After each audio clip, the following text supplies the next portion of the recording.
now we've got Luis. Luis, this is the lightning chat. So we get to have you come on, present some slides, and then come off. All right, we're going to. That sounds about right. Go very fast. Do you? I imagine you have some screen sharing to do, or are you going to do this all on? I'm sharing my screen right now, and you should be seeing it. So there he is. All right, man. I'll be back in 10 minutes. Right. See you soon. See you. Thank you, Demetrius. Thanks so much for having me, and welcome to this landing talk on knowledge graphs and language models. I'm a freelance software solutions architect from Berlin, and my name is Louis Guitton. Most of my NLP and graphs work I did starting in 2018, applied to the sports media domain. And this was the pre-trained fine-tuned era of NLP. So if any one of you remembers models like Elmo and ULM Fit, that was that. And we already had small models back then. So it's kind of fun to hear that we're trying to get to small models again.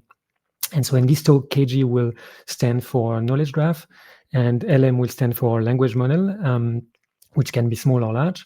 And although Scrabble is correct in saying that KG is better than LLM, I'm not here to dunk on LLMs, right? Rather, my point is that rising tide lifts all boats.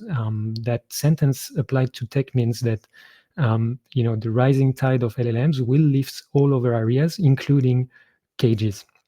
So let's have a look at how LLMs and KGs can play together. So first, graphs can ground LLMs in facts, and that's called GraphRag, and we'll have a look at an example implementation with Llama Index later.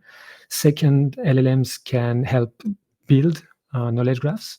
And third, graphs provide a framework to tap into domain experts and through weak supervision, and that's what we'll start with right now.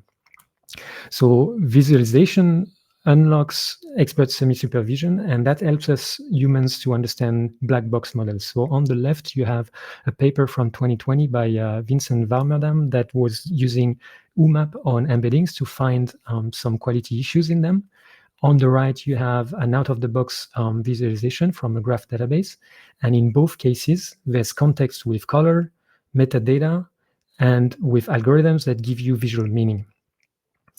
And my next idea is around, the debate on human versus AI. And you might have seen news headlines like ChatGPT passing the bar exam. And I would encourage you to have a look at this answer from the AI Snake-Hole newsletter.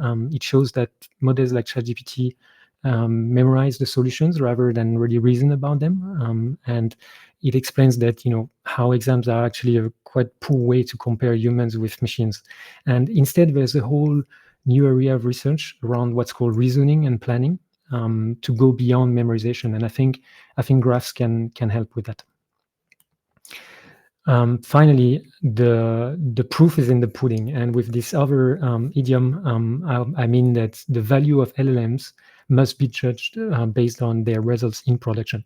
So at the bottom there, you see an interesting project from 2 weeks ago by Google, where they built a production system to fix bugs using LLMs, and they achieved superhuman bug fixing. And they built it with an LLM, yes, but they also combined it with smaller, more specific AI models, and more importantly, with a double human filter on top, right? So at Google, LLMs make Google developer faster at fixing bugs, but not obsolete, right? So that is all to show how graphs can work with domain experts. And now we're going to look at GraphRag itself. So I'm sure at the conference, you're going to hear a lot about RAG. On the right, you see an Hacker News discussion from 2 months ago where someone was asking, how do I train a custom LLM? And essentially the top answer and the entire discussion goes like this, like, well, you don't train, you just use RAG, right? Everyone who says they're training is not really training. And I know there's DPO and there's easier ways to fine tune now, but essentially, what people are doing is that they're using RAG. And like Dr. Walid Kadus from Anyscale says on the left here, fine-tuning is for form and not for facts. And so people have turned to RAG to take care of facts. But there's something that's not said so much about RAG, and that there's a big cost of vector RAG. In this tutorial from Nebula Graph, there is, some points around the different types of RAGs that there are, and I'll show you in a second a bit more details. And the fact that the fact coverage, like the outcome of your system, is going to vary widely based on the architecture that you choose, and also that the cost will vary and if you use GraphRag, it will come with more concise answers and a cheaper cost because it's using less tokens. So let's have a look at those different types of RAGs. I tried to create these diagrams to illustrate a little bit the differences and similarities. So the similarities are that you are asking a question in natural language and you're getting an answer in natural language every time. You're usually using an LLM in purple to kind of generate an answer given the question and some context. And then they start to differ in the way that you retrieve the context. So for example, for vector RAG, there is an embedding system that transforms the query into a vector, compares that vector to the vector database to retrieve some chunks that will form the context and pass that to the LLM. Similarly, on the graph RAG, you have a system that actually extracts keywords from the query, and those keywords are passed on to the graph to extract triples in the form of subject, predicate, object that contain that keyword, and then you pass those triples to the LLM to generate an answer.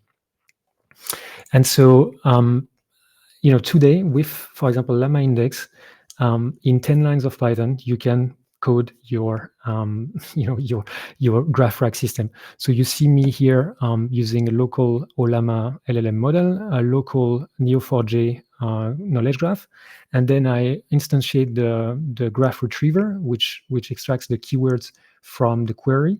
And then, sure enough, you can ask questions to your system, like tell me about Peter Quill from Guardians of the Galaxy, and the LLM will give you a blurb about Peter Quill.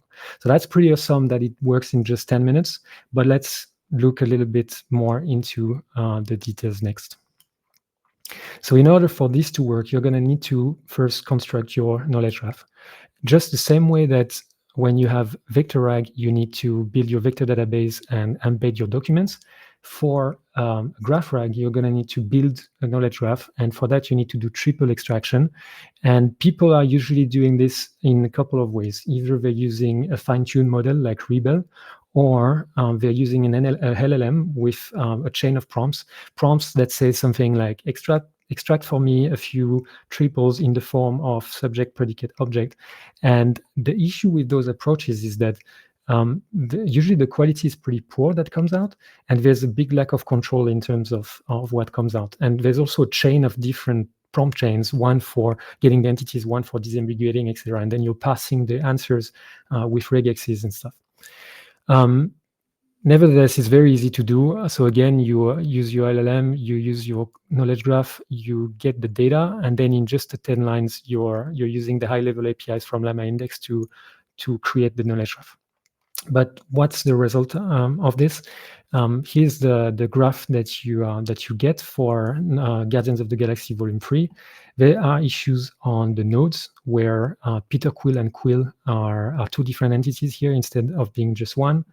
There are issues on relationships where being part of the cast and playing a role are two different things, even though they're supposed to be the same thing. And there's also issues in terms of the hierarchy of information, where in green here, where James Gunn is the director of Guardians of the Galaxy, whereas here my LLM found that James Gunn could not imagine something that was mentioned in the article.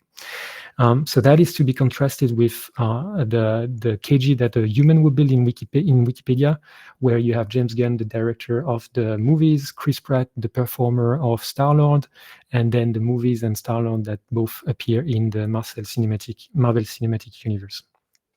So where do we go from there? We need better ways to do KG construction, and we cannot rely only on LLMs. And I want to draw your attention to two open source libraries, one text graphs from Paco Nathan and one zshot from IBM. They both try to give you better entities, better relations and to enable human-in-the-loop systems by integrating with graph databases, and so that's all like very exciting, I think. So to recap, how do knowledge graphs fit with language models? First, we saw that you can build graph RAG, and knowledge graphs can help LLMs be grounded in facts. Second, we saw that LLMs can help knowledge graphs by helping for the KG construction with a few caveats. And third, we saw that graphs can help unlocking domain experts by providing a natural UX for human input and helping us, build human-in-the-loop systems. Thank you so much for your attention, and enjoy the rest of the conference. Wow, dude. All right, I like it. That was pretty solid, and it was perfect timing. I've just got to say, so people that have questions for Luis, hit them up in the chat.